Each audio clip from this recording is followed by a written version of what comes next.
Bismillahirrahmanirrahim. Highness, Prince Mohammed, Excellencies, first of all, I really want to congratulate you for this great initiative that you've taken. Greening Saudi Arabia, it's romantic, it's idealistic, and all my prayers are with you. And inshallah, all the experience that we have had in so far planting 2.5 billion trees in Pakistan, and our target is 10 billion trees.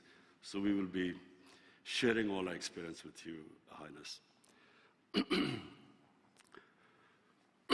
10% of the countries are responsible for 80% of world emissions.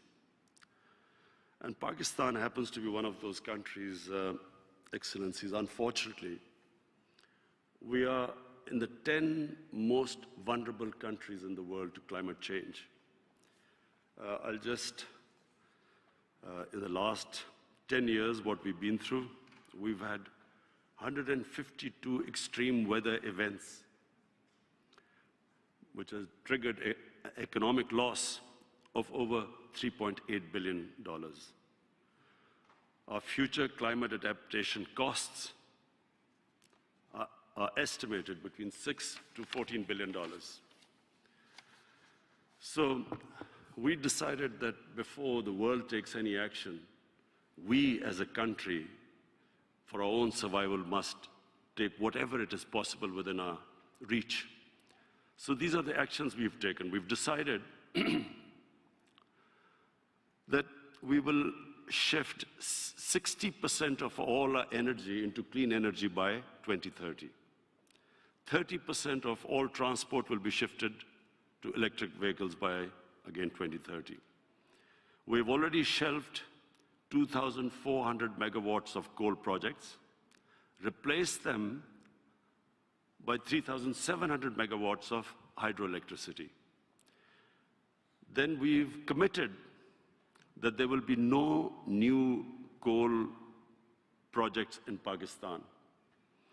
The only energy through coal will be through gasifications, and that is local coal, which is in Pakistan. We've also focused on nature-based solutions. We have, as I mentioned, we have invested, this is our biggest initiative, in 10 billion trees. We've already planted 2.5 billion. And secondly, mangroves. Pakistan is the only country where the mangrove cover is growing. And as you would all know, mangroves absorb the highest amount of carbon emissions. So we plan to plant 1 billion more mangrove trees by 2023. We're also expanding our wilderness. During the COVID crisis, we have increased our national parks by 50%.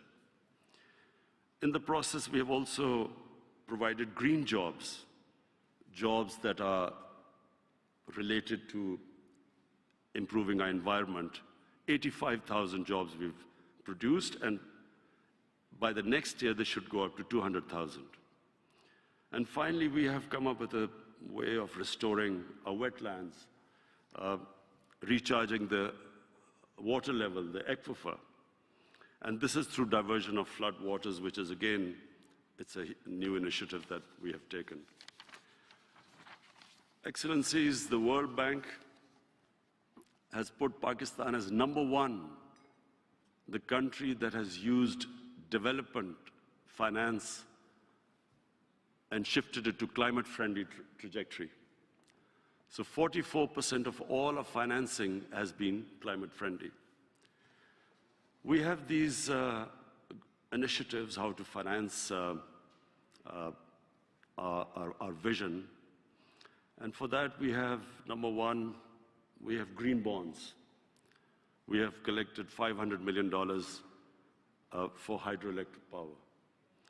Secondly, blue bonds, which is natural valuation of our mangroves, and World Bank is already doing that. Thirdly, nature bonds. Pakistan is piloting this globally by linking debt relaxation with nature and climate performance. And fourthly, we have energy transition mechanism, turning coal to green through innovative financing and addressing the green premium of this transition.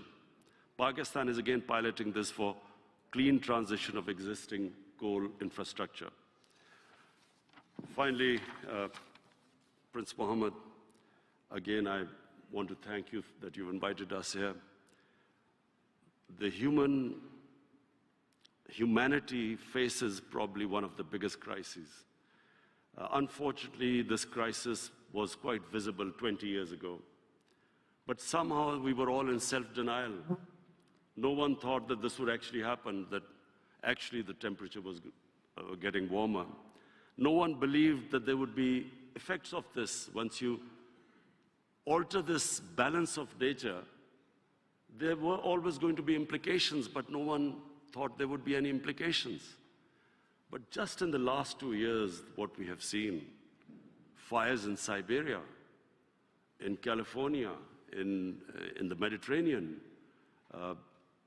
unprecedented, Australia. And then we have these flooding, unprecedented floodings.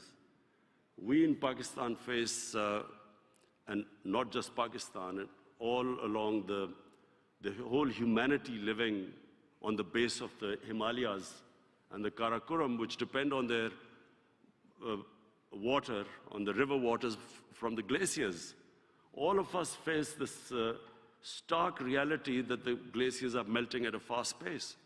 And in years to come, unless we do something drastically, we will run out of water. Our rivers will not have water to feed our population.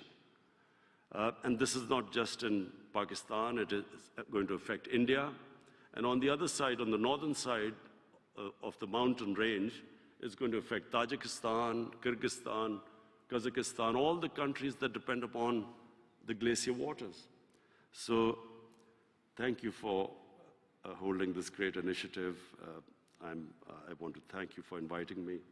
And I hope that all of us collectively take this challenge much more seriously than so far what we have done. Thank you.